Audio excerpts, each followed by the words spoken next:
माथी रंगाथिले अंबर सुंदर नगर सुंबरान खगे आमंत्रिले आवे अवधारीचे. चला चित्रनगरी पाहू. सुंबरान. चित्रनगरीत रंगांच्या दुनियेत सहर्ष स्वागत. लंबोदराचे अधिष्ठान आहे, सरस्वतीचे निवास आहे, गुरूंच्या मायेची ओढ आहे. निर्मितीपूर्वीचे ध्यान, ध्यानातून सुंदर निर्मिती. सिमेंट विटांनाही धन्य वाटावं अशी वास्तू. सुंबरान. कोणत्याही कानाकोपऱ्यातून आत बाहेर सौंदर्याचे प्रदर्शनच. निसर्गही सुंदरता हायलाईट करतात. मंद प्रकाशाची सुंदरता, लख्ख प्रकाशाचे तेज. इथली प्रत्येक भिंत अंगावर सौंदर्य मिरवते. भिंतींवरच्या सावल्याही चित्रहून बोलतात. सगळेच गहिवरतात. परंपरा जपणारे स्वयंपाकघर आणि सात्विक अन्न. प्रत्येक दालन जणू एक पेंटिंग आहे. दृष्ट लागावी अशी बैठकीची खोली. रंगीन. सुंदरता आवाराधी. गवाक्षातून अंगावर घ्यावे पश्चिमेचे गार वारे किंवा झोका घ्यावा वरांड्यात. चिवताई, रंग हवाय की ॲडमिशन? छोटे मोठे रंगीत मासे, चित्रकाराचे साक्षीदार. कोकिळीचे गाणे, पाण्याचे संगीत. इथल्या गप्पाही नवकल्पनेच्या असाव्यात. पाऊसही सामील होतो. Mystic village. सुंबरान. चित्रकार नंदलाल बोस म्हणतात, भारतीय कला ही अंतर्दृष्टीवर आधारित आहे.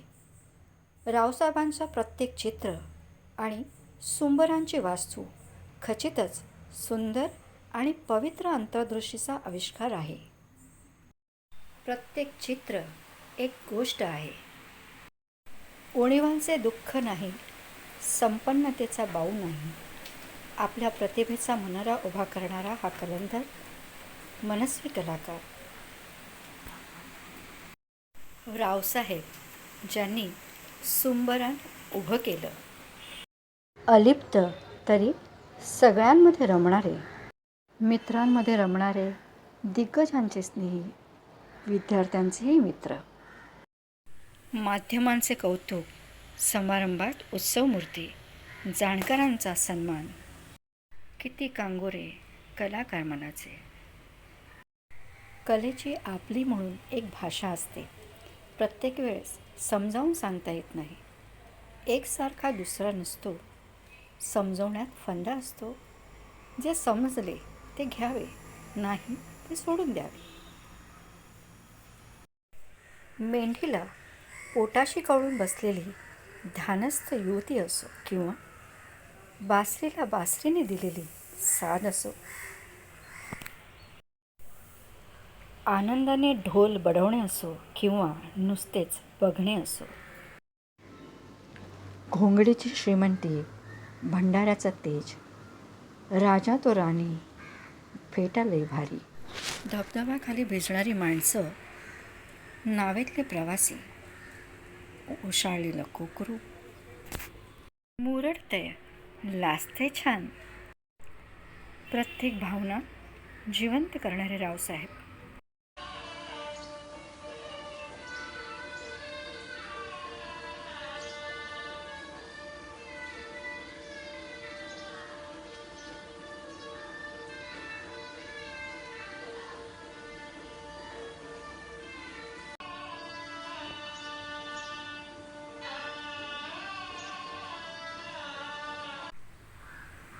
कल्पनांचे तरंग प्रत्यक्षात आणण्याची आतुरता, आपल्याच कलाकृतीकडे त्रयस्थ होऊन पाहणं, आपणच उभारलेल्या विश्वात हरवून जावं, स्वतःच स्वतःला शोधताना पुन्हा नवं विश्व उभारावं. वाळूसारख्या निसटून जाणाऱ्या क्षणांचा पुंजका, ओंजळीतल्या पाण्यासारखे ओघळून जाणारे क्षण म्हणजे आठवणी. त्या क्षणापुरता असणाऱ्या त्या सुंदर क्षणांचा सहवास, स्पर्श म्हणजे आठवणी. सरून गेलेल्या व्यथा, निसटलेला आनंद, हृदयाचे बोचक रुतणारे स्पंदन म्हणजे आठवण. जपावे की विसरावे? उभ्या आडव्या रेषांना लयबद्ध चौकट देऊन सुबक रंगवणे आणि अनोळखी अपरिचित होणे. कधी नुसतेच पांढऱ्या कॅनव्हाससमोर दिगमूढ स्तब्ध होणे. साकारणारी मनातली रचना कृतीत येऊ घालण्याआधी तिच्या संवेदना आणि मग पूर्णत्व. भरलेला कॅनव्हास, रंगांची उधळण, रिकामे मन पुन्हा नव्या नव्हाळीसाठी, नव्या कल्पनेसाठी. सरता प्रत्येक क्षण भगवंत होता, येणारा प्रत्येक दिस ईश्वर असेल. सूर आणि रंगांचे अप्रतिम मिलन.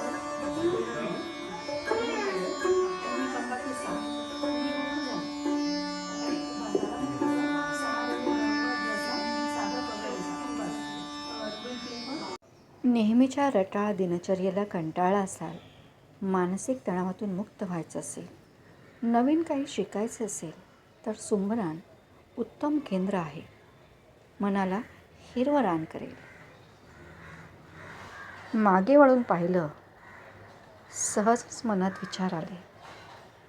परतीचा प्रवास आता, आवरावा वाटे पसारा, आणता न आले काही, नेता न येणार काही.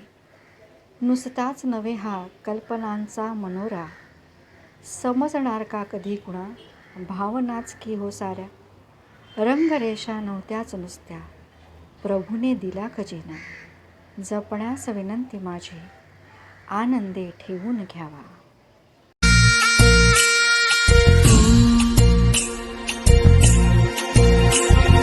काला मंदी वाज ढोल सुट देह भान, काळ जात आनंदाला आल या उधान.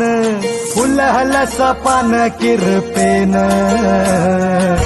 बरान गा देवा बरान गा, बरान गा देवा बरान गा. सुखन दुःख जणू ऊन सावली, पारखिली करास झाली माऊली. भिडतो आभाळी बांधिला झुला, झुलतो आनंदी जीव ऐकला. चळचळ पानांची साद ऐकू आ.